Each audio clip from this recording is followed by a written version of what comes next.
Selamat sore semuanya. Sore, Bu. Ya, langsung mulai Sore, Bu. pertemuan 7. Jadi ini pertemuan terakhir sebelum besok UTS. Jadi minggu berikutnya atau sudah lebaran kayak UTS-nya ya.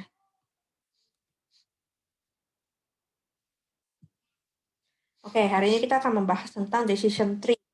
Jadi kan kemarin kita udah bahas banyak metode ya, model dari supervised learning. Seperti yang naive Bayes atau nearest neighbor. Jadi yang ini adalah decision tree juga adalah bagian dari supervised learning. Jadi metode supervised learning dari pembelajaran mesin. Jadi biasanya digunakan untuk apa? Bisa untuk klasifikasi, bisa juga untuk prediksi. Jadi kalau decision tree ini kita sebut adalah, atau pohon keputusan ya, adalah pohon yang kita gunakan sebagai prosedur untuk mendapatkan jawaban dari masalah yang kita masukkan.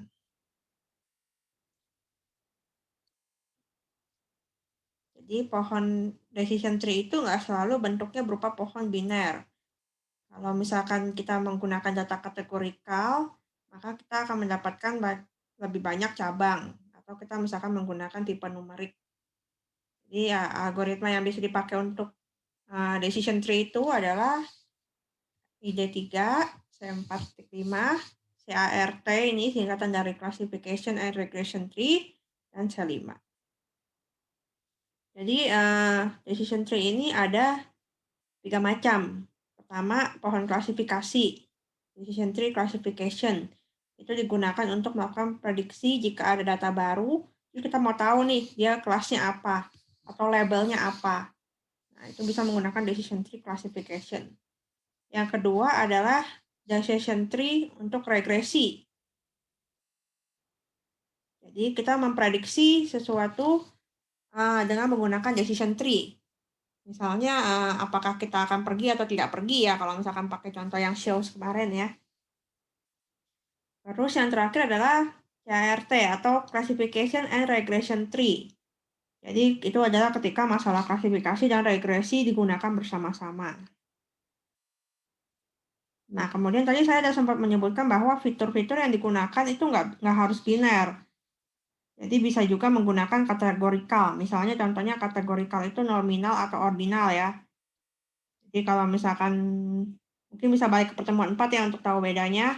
Nah, misalkan contohnya kita misalkan punya fitur ukuran baju gitu, ada S, M, sama L. Nah, itu kita bisa pecah menjadi ada yang sebutannya binary splitting dan multi splitting. Jadi kalau binary splitting itu kita pecah menjadi 2 cabang. Jadi misalkan kalau ada S, M, L sama XL itu kita pecah menjadi 2, S sama M dan L sama XL. Atau bisa juga menggunakan multi splitting. Jadi kita pisahkan cabang M, cabang L gitu. Terus fitur-fitur lain misalkan fitur numerik. Nah, jadi ini juga kita bisa pecahkan nih menjadi multi splitting dan binary splitting. Kalau multi splitting misalnya kita pakai lebih besar dari 10, terus cabang berikutnya lebih kecil dari 10. Nah, kemudian kalau kita binary splitting bisa aja umur 10 tahun ya atau tidak, seperti itu. Jadi hanya 2 cabang.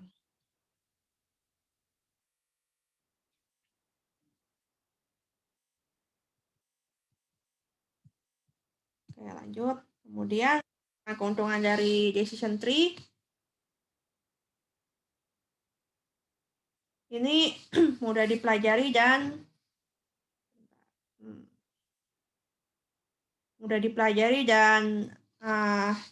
bisa divisualisasikan ya, sehingga bisa mudah dilihat. Kemudian data preparation-nya juga tidak perlu terlalu banyak, jadi biasanya teknik-teknik lain ya, kita perlu data normalization, atau kita perlu bikin variabel dummy, atau kita perlu menghapus variabel yang kosong gitu. Nah, jadi biasanya kalau misalkan decision tree itu tidak perlu banyak melakukan preparation data, kita langsung bisa menggunakan data yang ada. Kemudian cost-nya juga untuk prediksi itu biasanya lebih sesuai dengan data yang digunakan untuk training, bisa menghandle numerical dan categorical data. Kemudian bisa kita validate dengan data statistik. Dan terakhir kita bisa, ini terakhir ya, bisa memvalidate dengan menggunakan tes statistik. Jadi kalau di decision tree itu kita menggunakan model namanya white box model. Jadi kita mencarinya dengan top down. Jadi kita buat dulu root, jadi kita sebutnya root node di situ. Kemudian kita cari cabangnya atau outputnya, percabangan atau kita sebutnya internal node. Itu kita cari dengan menggunakan entropy dan information gain. Kemudian yang terakhir adalah kita mengulangi hal tersebut sampai kita mendapatkan node terakhir atau kita sebutnya leaf node. Jadi setelah dapetin leaf node itu tidak ada, semua input itu sudah mempunyai output, jadi tidak ada satu input yang tidak memiliki output. Terus kekurangan-kekurangan dari decision tree itu bisa membuat tree yang over kompleks ya. Jadi contohnya ini yang disebut overfitting. Jadi kemarin kita sudah sempat membahas ya overfittingnya underfitting. Jadi kalau udah dapat overfitting itu kita perlu menggunakan mekanisme seperti pruning atau kita mengeset minimum jumlah sampel atau kita mencari berapa banyak kedalaman pohon itu yang paling baik gitu, macam-macam. Terus kemudian bisa saja tidak terlalu stabil karena variasi datanya. Kemudian ada masalah jika untuk mencari decision tree yang paling optimal. Dan terakhir adalah bisa membuat decision tree yang bias karena misalkan ada satu kelas yang mendominasi. Nah, lalu algoritma dari decision tree itu ada 4 yang banyak dipakai. Bu, Ya. saya dengerinnya sambil nyetir ya Bu, sambil pulang nih dari kantor. Oh iya. Ya Bu, siap. Makasih Bu. Yuk hati-hati. Oh ya, ini kita mungkin nanti untuk persiapan buka puasa ya. Jadi kita mungkin cepat aja. Jadi algoritma dari decision tree itu ada 4. Yang pertama, ID3 itu ditemukan tahun 1986 oleh namanya Ross Quinlan. Kemudian penerusnya atau pengembangannya itu adalah C4, di mana kita bisa memproses categorical data. Dan ada lagi versi terbarunya yaitu C5, tapi dia di license proprietary, artinya tidak open license ya. Jadi bisa mencari dengan C5 itu bisa menggunakan memori yang lebih sedikit karena dia menghitung namanya gain ratio. Jadi gain ratio itu digunakan untuk memilih atribut uji dalam node yang dalam tree. Kemudian ada chart itu classification and regression tree. Ini juga mirip seperti C4. Jadi kita juga bisa menggunakan chart ini untuk regression ya, menggambarkan hubungan antara variabel dependent dan independent. Nah, jadi algoritma yang C5 ini. Oke, pertama general algoritmanya. Jadi bagaimana untuk membangun decision tree. Pertama, jika kita ingin membangun sebuah tree T dari training set S. Jadi data kita nanti kita sebut S. Itu kalau semua data yang ada di S itu berada di kelas yang kita sebut C, atau S itu pure, kita sebutnya pure itu berarti sudah tidak ada cabang lagi ya, maka kita labelkan C. Jika tidak, kita cari atribut lain yang kita anggap paling informatif, kita sebut A, lalu partisi S sesuai dengan A, dan itu kita ulangi terus-terusan sampai sebanyak subset dari S atau sampai semuanya pure. Nah, kalau di C5 bedanya dengan C4.5 yang kita pernah sempat mention di pertemuan 4. Jadi C5 itu kan kita tetap sama, kita menghitung entropy dan information gain. Kemudian kita menghitung yang namanya gain ratio. Itu bedanya. Jadi gain ratio ini rumusnya adalah dengan information gain dibagi dengan entropy. Jadi kita mendapatkan jika nilai gain rasio tertinggi, kita akan mendapatkan parent bagi node berikutnya. Jadi kita bisa memilih atribut-atribut yang penting saja, atau kita tidak perlu mengecek untuk semua atribut. Nah, jadi kalau menggunakan algoritma C5, yang pertama kita mencari atribut yang paling informatif, itu menggunakan entropi. Kemudian step kedua kita mencari klasifikasi yang terbaik, kita dengan cara information gain kita kalkulasikan. Dan kemudian step ketiga kita partisi. Jadi kita partisinya berdasarkan information gain yang paling banyak.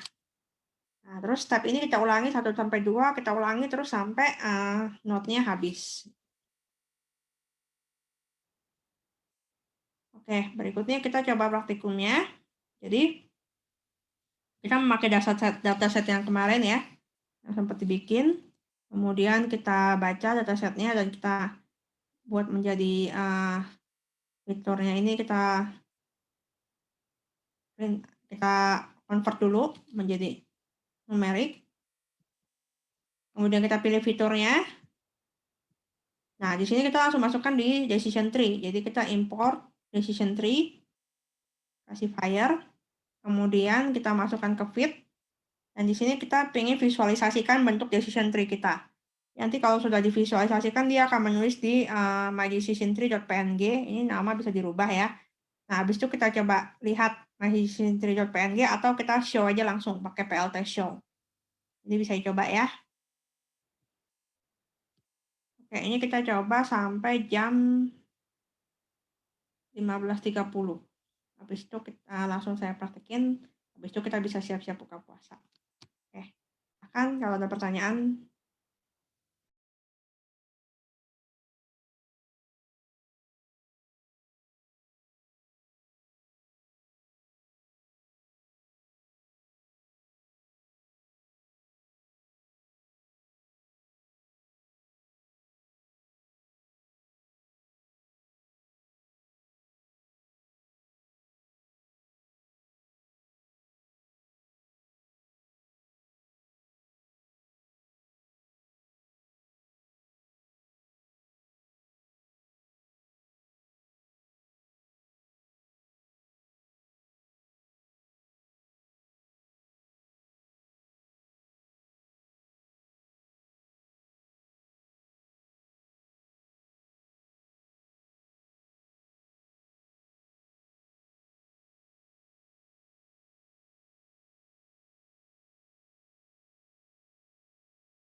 CSV, maka dia akan terus membagi sampai sampelnya habis.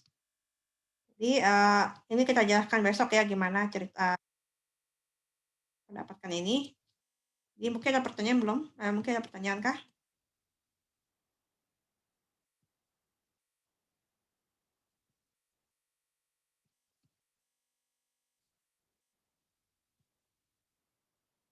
Oke, kalau nggak ada pertanyaan, mungkin kita lanjut besok ya. Jadi silahkan yang mau bersiap-siap untuk berbuka puasa, ngabuburit mungkin silahkan. Kalau ada pertanyaan, bisa nyusul, bisa email atau WhatsApp ya. Terima kasih, selamat sore. Sore, Bu.